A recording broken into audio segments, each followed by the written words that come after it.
Margaret Lewis had once owned treasures passed down through generations.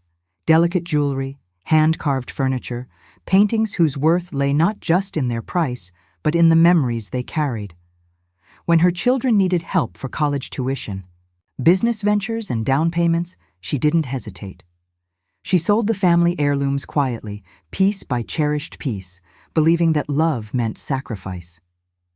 Now, years later, she finds herself carefully hidden away when her grown children host parties and entertain new friends. Her wrinkled hands, her modest dresses, the quiet life she lives, no longer fit into the polished image they present to the world. In the soft, painful silence that follows, Margaret faces a truth harder than any loss. Sometimes those we give everything to forget where they came from. Margaret Lewis had lived her entire life in the old brick house on Maple Lane. It was not grand by any modern standard, but it carried a kind of quiet dignity, wrapped in ivy and filled with the smell of lemon polish and fresh bread. Inside, every object had a story. The oak armoire in the hallway had belonged to her grandmother, ferried across an ocean in the belly of a steamship. The porcelain tea set in the glass cabinet had seen 3 generations of wedding showers, baptisms, and Christmases. The oil painting above the mantel, an English countryside dotted with sheep, had been a wedding gift to her great-grandparents. Each piece was a thread in the tapestry of her family's long and humble history. When Margaret's husband died, young, leaving her with 3 small children, she made a quiet vow to herself. They would not just survive, they would thrive. She worked long shifts at the school cafeteria, stitched clothes at night, and saved every penny she could. When the time came for her children to dream bigger dreams than she had dared to, Margaret stood ready to make them real. College applications arrived and acceptance letters soon after. Tuition bills followed quickly, heavier than she had expected, pressing down on her careful savings like stones. Margaret made the choice without hesitation. She sold the oil painting first, watching the auctioneer's hammer fall with a finality that made her chest ache. She sold the armoire next, loading it into the back of a truck driven by strangers who promised it a good home. One by one, the heirlooms disappeared, each departure pried from her heart like a loose board from the old house itself. She reassured herself it was only furniture, only things. The memories, the love, those remained. Her children's futures were worth any sacrifice. When Robert needed seed money for his first business, she sold the diamond brooch her grandmother had worn on her wedding day. When Claire needed a down payment for her first home, Margaret parted with the silver tea service that had gleamed on their holiday tables for generations. Even when Thomas asked for help during a rough patch with his law practice, she dug into what little remained, selling a few remaining antiques that had once seemed untouchable.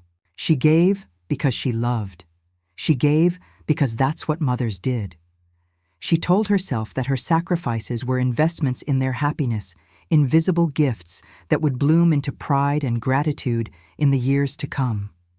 For a time, it seemed to work. There were graduation ceremonies and weddings, housewarmings and new babies. Margaret smiled in photographs, standing slightly apart as her children stood with their arms around their spouses, their new homes glittering in the background. She didn't mind being a step removed. Her joy was in their joy. But as the years passed, a quiet shift began to settle. Invitations to dinners became fewer. Visits grew shorter. When Margaret did attend gatherings, she noticed the way her children seemed a little flustered, a little embarrassed when she asked simple questions about their friends' lives or commented on the changing fashions. She noticed the way Claire gently steered her away from conversations about the past, about when we were young, as if those memories were dust on the polished furniture of their new lives. At first, she dismissed it. Times had changed, she reasoned. Young people live differently now. She told herself she was imagining the tension, the subtle distancing. But the signs became harder to ignore. When Robert hosted a grand party to celebrate the expansion of his company, he sent Margaret a sweet note saying it might be too loud and crowded for her comfort, suggesting she enjoy a quiet evening instead. Claire threw a lavish holiday gathering, but mentioned that some of the guests might not understand old-fashioned ways, and that maybe it would be simpler for Margaret to celebrate with just the immediate family afterward. Thomas, always the most direct, told her plainly one evening, "Mom, you know we love you, but you don't really have anything in common with our circle anymore. It's just different now." Margaret nodded, smiling thinly, swallowing the sharp sting that rose in her chest. She told them it was fine. She told them she understood. She packed away her dresses, her old jewelry, and sat alone in her house, filled with empty spaces where treasured things once lived. She told herself love was sacrifice. But late at night, sitting in the worn armchair by the fire, Margaret could not help but wonder when the things she gave up had included herself. As the seasons changed outside her window, Margaret learned to live in the quieter spaces left behind. She filled her days with small, steady routines, tending to her rose bushes, knitting blankets for the church fundraiser, baking pies she often ended up giving away to neighbors. The silence in her home no longer startled her. It had become an old companion, predictable and polite. Occasionally, she would receive a phone call from Robert or Claire, quick conversations sandwiched between meetings or errands. Thomas sometimes texted her a photo of his children with a short caption, "Thought you'd like this, Mom." She treasured these small offerings, pressing them between the pages of her heart like dried flowers, delicate and precious. But she couldn't ignore how the tone of their voices had changed, how politeness had replaced closeness, how updates sounded rehearsed, like obligations being fulfilled. When Margaret was invited to gatherings now, it was different. She was placed at quiet tables, introduced vaguely to guests as Mom without further detail. Conversations grew stilted when she mentioned the past. Stories of hand-sewn dresses, of second-hand Christmases turned magical with imagination. Her words seemed to hang awkwardly in the air, relics of a life no one quite knew how to respond to anymore. At Robert's housewarming party, she sat on a neat little bench tucked near the back patio, watching as his friends, glossy and confident, moved from room to room admiring his success. Margaret had smiled proudly when he had first shown her the house, a gleaming monument to ambition, but tonight she felt like an afterthought. No one asked how she was. No one asked what she thought of the grand marble countertops or the vaulted ceilings.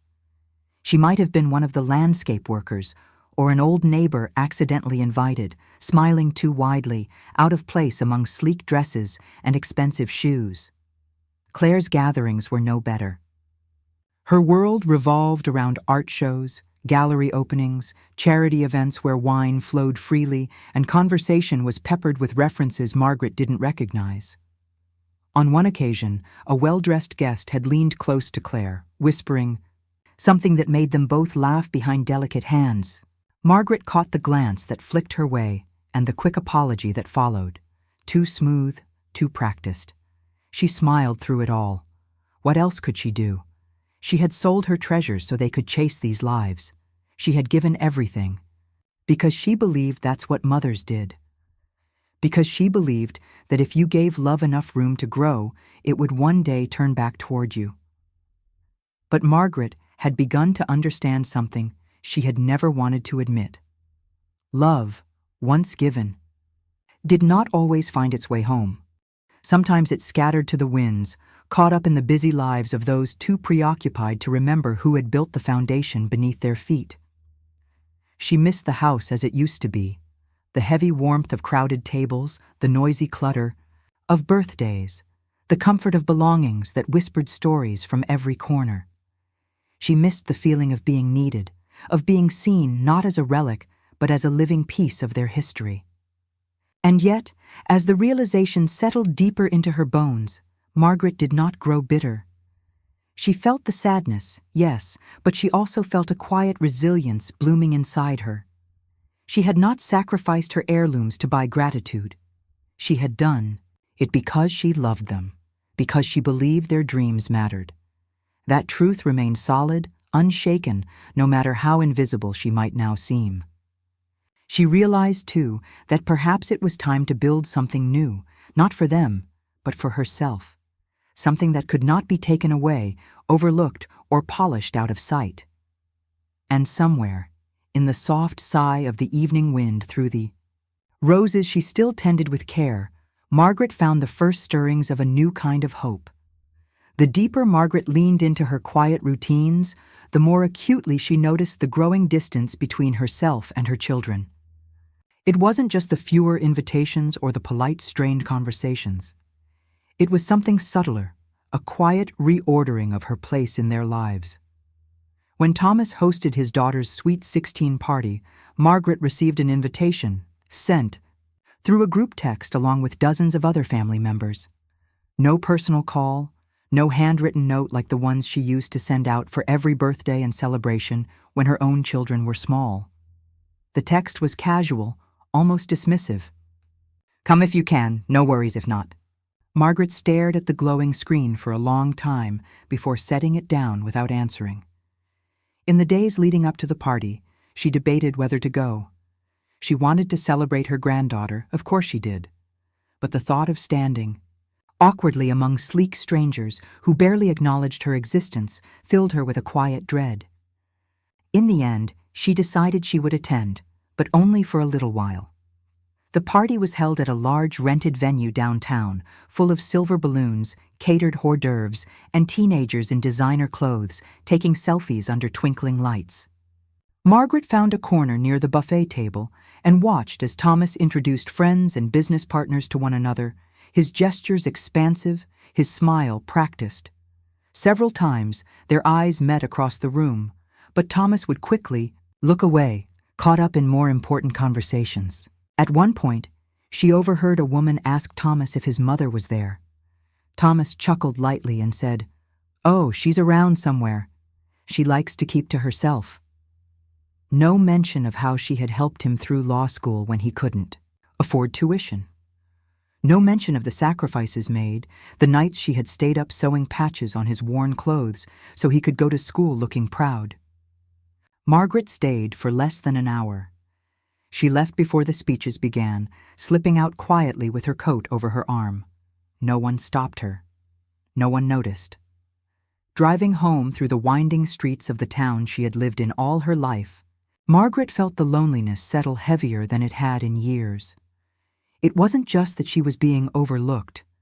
It was the realization that somewhere along the way, she had been deliberately placed into the background of their lives, hidden, like a beloved old photograph kept in a drawer, cherished when remembered, but mostly forgotten.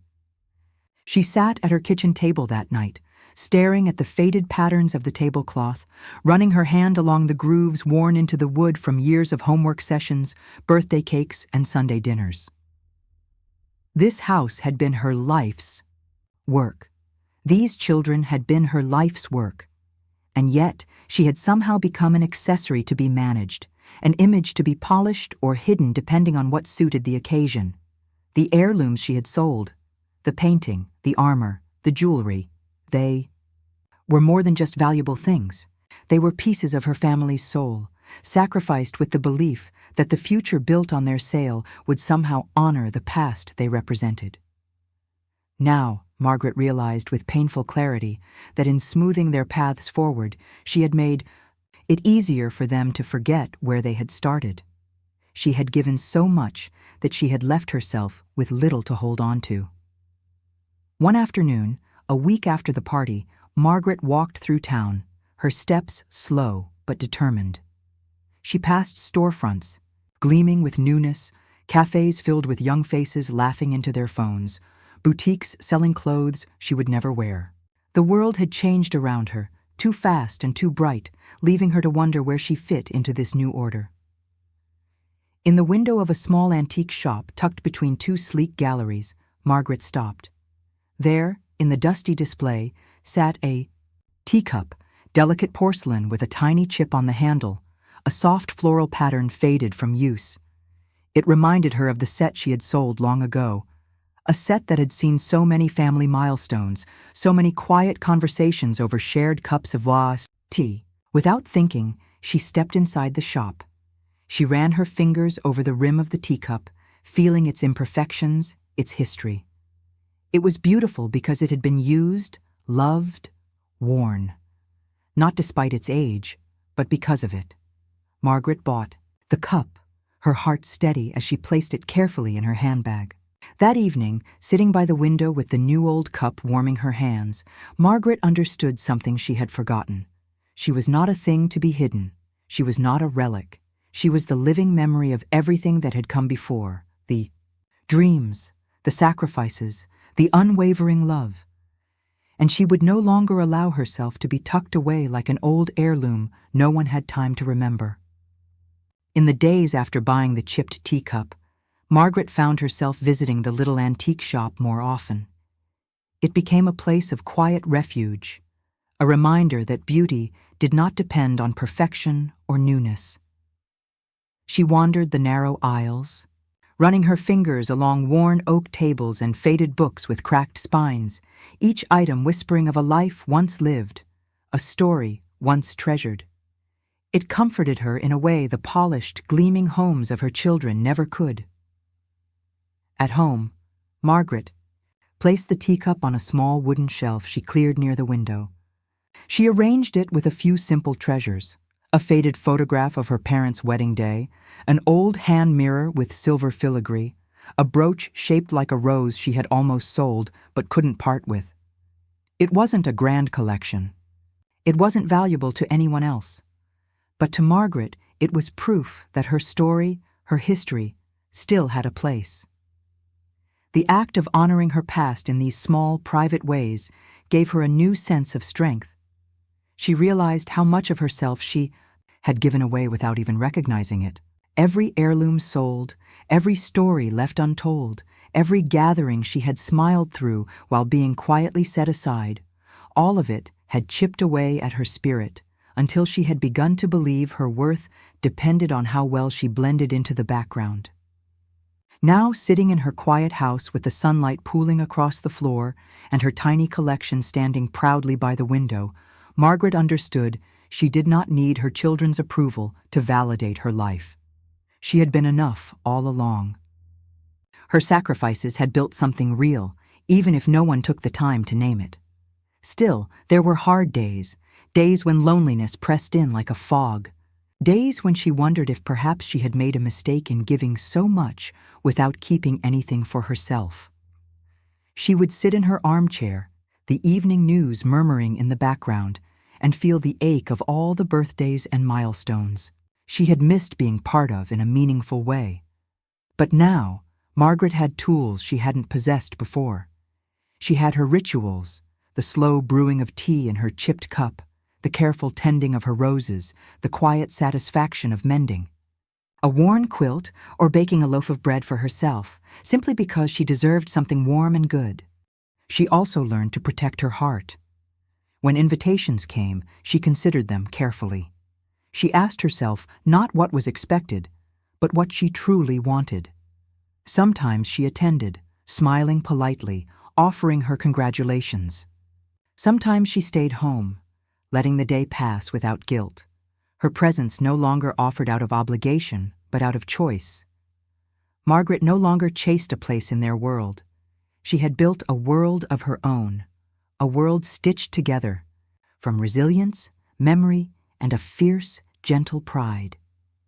And slowly, in small, unexpected ways, her children noticed.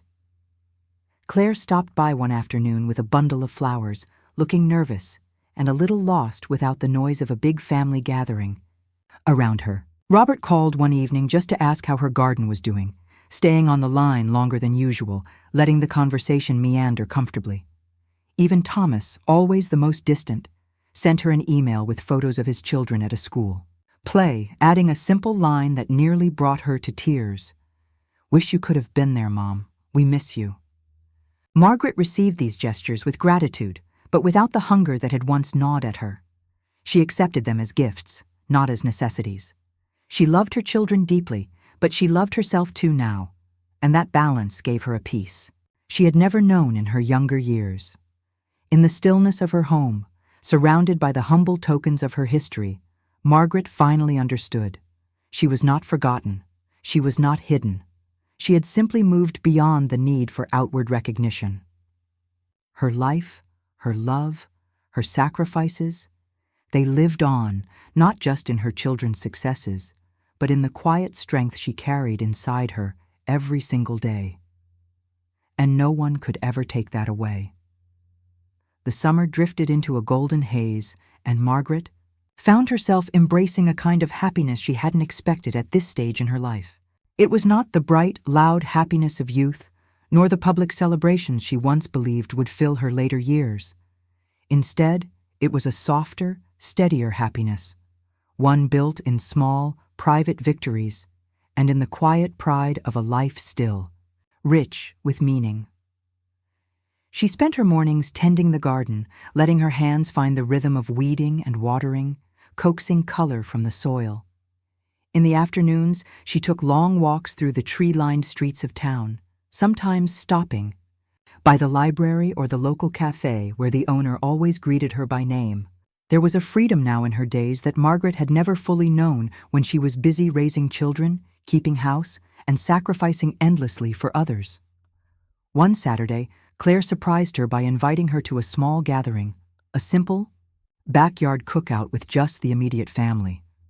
Margaret hesitated at first, wary of feeling like an outsider again, but something in Claire's voice was different this time. There was no rushed tone, no sense of obligation, just a quiet sincerity that reached across the miles that had stretched between them. Margaret agreed to come, and when she arrived, she found a simple, unpretentious gathering. Folding chairs, scattered across the lawn, mismatched plates, laughter that felt genuine instead of performative. Claire greeted her with a hug, not the quick, polite kind, but one that lingered for a moment, one that spoke of real affection. Throughout the afternoon, Margaret watched as her grandchildren played, as her children leaned into conversations that didn't skirt around her presence but welcomed her into them. There were no grand speeches, no public acknowledgments of her sacrifices, but she didn't need them. Their laughter, their easy inclusion, their willingness to listen when she spoke. It was enough. Later, as the evening cooled and fireflies blinked into life around the yard, Margaret sat quietly under the stars, feeling the soft pulse of belonging without the heavy price she had once paid for it. She wasn't being polished away, wasn't being hidden.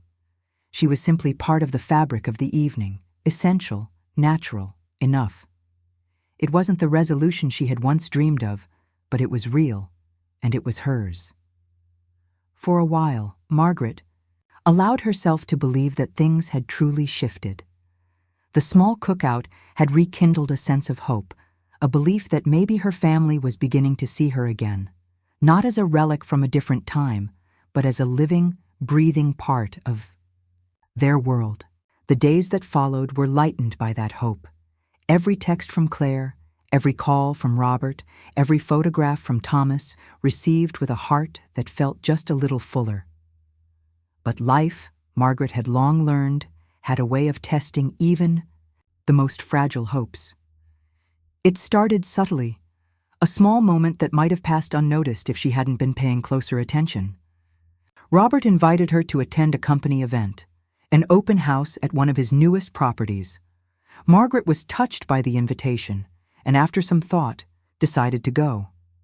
She spent the afternoon preparing, pulling out a neat dress, styling, her hair simply, choosing the pearl earrings she had saved from the old days when heirlooms still lined her shelves. When she arrived, she found the event buzzing with excitement. Young professionals milled about, sipping champagne, exchanging business cards. Margaret stood near the entrance, scanning the crowd for Robert. When he spotted her, a flicker of something passed over his face.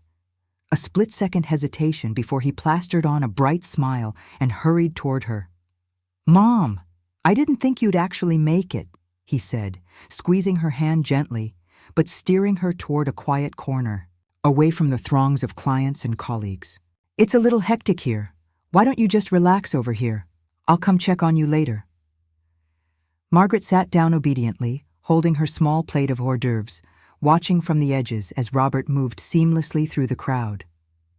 She saw the way he laughed, the way he shook hands, the way he introduced his wife and his children with glowing pride. Not once did he bring anyone over to meet her. No one in that room knew who she was. No one knew that without her sacrifices, Robert's dreams might have wilted before they ever had the chance to bloom. She was invisible, seated like a forgotten painting hung too high to be admired. The second incident came at Claire's charity gala a few weeks later. Margaret, ever hopeful, attended again. This time she was seated at a table far in the back, near the kitchen doors where the staff moved in and out carrying trays. Claire flitted from group to group, laughing, posing for photographs, speaking eloquently about the causes she supported. Margaret listened proudly, her heart swelling with love, even as it fractured. When Claire finally approached her table, it was only for a brief minute. A quick kiss on the cheek, a few rushed words about how busy everything was, how much she appreciated Margaret coming. And then she was gone again, swallowed by the bright noise of a world that no longer had a place for the woman who had once held it together behind the scenes. On the drive home that night, the loneliness pressed in harder than it had in years. Margaret gripped the steering wheel tightly, her knuckles whitening with the effort to stay composed. She had not asked for much. She had not wanted grand speeches or standing ovations. She had simply wanted to be part of their lives, to be seen, to be acknowledged as someone who mattered. Instead, she had become a quiet obligation, an afterthought. Sitting in her kitchen later, the stars invisible behind heavy clouds, Margaret allowed herself to weep. Not for the lost heirlooms or the forgotten sacrifices, but for the slow, painful realization that she had built her children's wings from the pieces of her own heart, and now watched them soar higher and farther away with every passing year. Yet even in that sorrow, a deeper truth rooted itself inside her. She would not let these moments define her. She would not let their blindness diminish the worth of what she had given. Her love had never been conditional. It was not a transaction that demanded gratitude in return. It had been real, and it had been enough. Even if no one clapped for her sacrifices, even if no one saved her a seat near the front, Margaret knew the truth. She had built lives from her own bare hands. She had carved futures out of her own sacrifices, and even if her name was never spoken with reverence, she would speak it to herself with pride. The following weeks unfolded in the steady rhythm Margaret had grown used to, but something within her had shifted. Where once she would have waited hopefully for another invitation, another small acknowledgement, she now moved through her days, without expectation. She no longer measured her worth by her children's attention. She measured it by the quiet pride she found in herself, by the peace that came with no longer asking for what they either could not or would not give. Still, the heart has its tender places, and even the strongest resolve can be tested when the past knocks softly on the door. One afternoon, as Margaret was weeding her garden, a letter arrived in her mailbox. The envelope was heavy, cream-colored, embossed with elegant lettering. It was an invitation to a gala honoring Thomas's firm for their work in the community, a black-tie affair at the Grand Hotel downtown, attended by hundreds of the city's most prominent figures. Margaret held the invitation in her hands, reading and rereading the careful words, feeling a pang she hadn't expected. There was no personal note inside, no message scribbled in the margins saying, "It would mean a lot if you came, Mom," or "We'd love to have you there." Just the printed card and the expectation that she would understand her place without it needing to be said. Margaret set the invitation aside and returned to her roses, the sun warm on her shoulders, the earth soft beneath her fingers. As she worked, she thought about what it would mean to attend. She could already picture it, standing alone at the edge of the ballroom, her modest dress lost among glittering gowns, her presence tolerated but not celebrated. She could already feel the invisible wall that would separate her from the life she had helped make possible. That night, she made herself a simple dinner, brewed a cup of tea, and sat by the window watching the day drift into evening. She thought about the years she had spent erasing herself so her children's lights could shine brighter. She thought about the heirlooms sold, the memories wrapped up in lace and wood and silver, traded quietly for tuition, for down payments, for second chances. And then she thought about what it would mean to continue living in the background, always smiling politely, always stepping back when what she longed for was to simply be seen. It was not anger that filled her chest as she made her decision. It was clear. The night of the gala arrived, crisp and clear under a sky strewn with stars. Margaret did not drive to the hotel.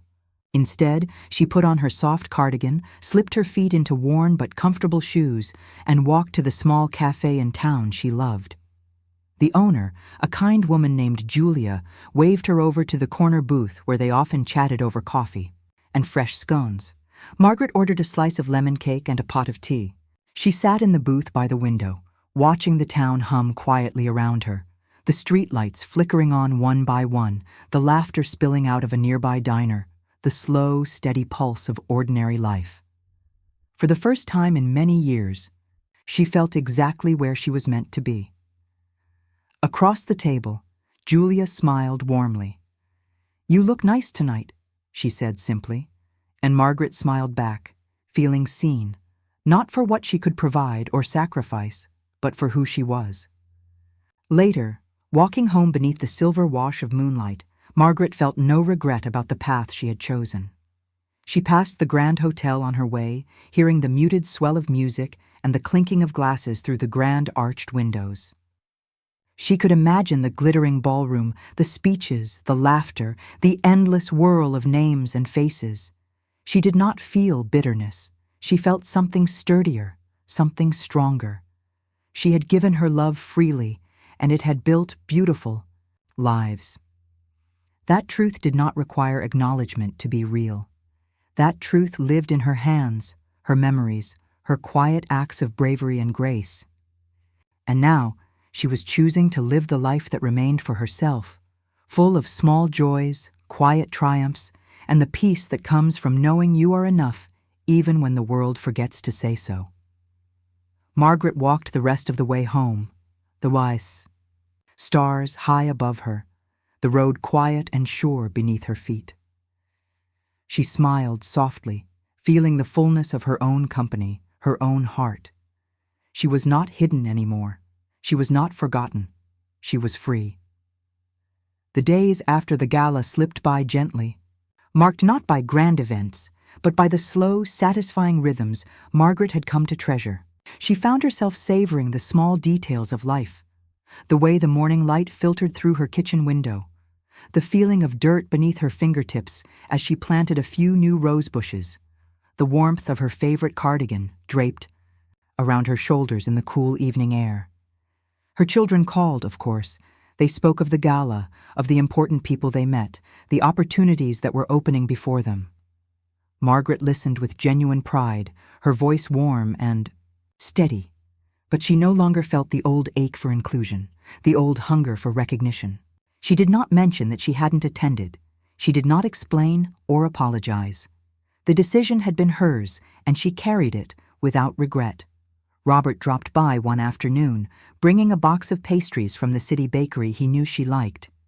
He looked around the house, the familiar walls and simple furnishings, and something softened in his expression. "You know, Mom," he said, sitting down at the table, "we've been talking, Claire and Thomas and me. We want to do something for you. Maybe fix up the house a little. Get you a new kitchen or a bigger porch. Something nice." Margaret smiled kindly, touched by the gesture, but not tempted by it. "Thank you, Robert," she said, "but I'm all right. Everything I need is here already." He looked puzzled for a moment, then nodded slowly, perhaps understanding that what she needed most could not be built with new countertops or fresh paint. It was the dignity of being seen, the freedom of choosing her own life without being shaped or hidden to fit their polished worlds. In her heart, Margaret forgave them, not because they had asked for forgiveness, but because she needed the space. It cleared within her own soul. She understood now that their blindness had never been born of cruelty. It was the simple, sad blindness of busy lives, of children growing into adults who forgot to look back and see the hands that had lifted them. Forgiving them did not mean excusing the hurt. It meant choosing to set it down and walk forward without it weighing on her anymore. That summer, Margaret joined a local book club. She spent Saturday mornings at the farmer's market, picking out fresh berries and homemade bread. She found herself invited to tea at the homes of neighbors who had once been little more than polite faces over hedges and fences. Her world expanded in quiet, satisfying ways, not centered around her children's approval, but around her own joy. She still loved her family. She still welcomed their visits, their calls, their small gestures. But she no longer waited by the phone. She no longer measured the success of a day by whether she had been included in their celebrations. Her life had a fullness now that was entirely her own making. On a crisp evening in early autumn, Margaret stood at her window, watching the golden leaves swirl across the yard. Her heart was steady, her spirit calm. She thought of all she had given, her heirlooms, her youth, her endless nights of worry and prayer, and she did not regret a moment of it. Those sacrifices had built lives. They had built dreams. But they had not erased her own. She was still here, rooted and strong, her history and her heart stitched into every breath she took. She did not need an audience to know the value of her life. In the fading light, Margaret smiled softly and turned away from the window, her heart light, her steps sure. She had been more than the sum of what she had given. She had been the foundation, the shelter, the steady flame, and she had built a life she could finally, truly call her own. As the months unfolded, Margaret realized that true peace had very little to do with how often her phone rang or how many invitations arrived in the mail. True peace lived in the way she woke each morning without resentment, the way she moved through her days with purpose that came from within and not from anyone else's schedule or expectations. She thought often about the heirlooms she had once sacrificed, the pieces of her family's past she had traded away so her children could have a better future. There had been a time when she worried she had given away too much, lost parts of herself in the process. But sitting now in her warm kitchen, sipping tea from her chipped porcelain cup, Margaret understood something far deeper. The real treasures had never been the objects themselves. The real heirlooms were the values she had passed on, the resilience, the kindness, the quiet strength to keep moving forward even when the world turned cold. Her children would never fully know the price she paid. They might never pause long, enough to truly see the woman who stood quietly behind their successes. And that was all right. Because Margaret had made peace with the knowledge that her worth was not dependent on their recognition.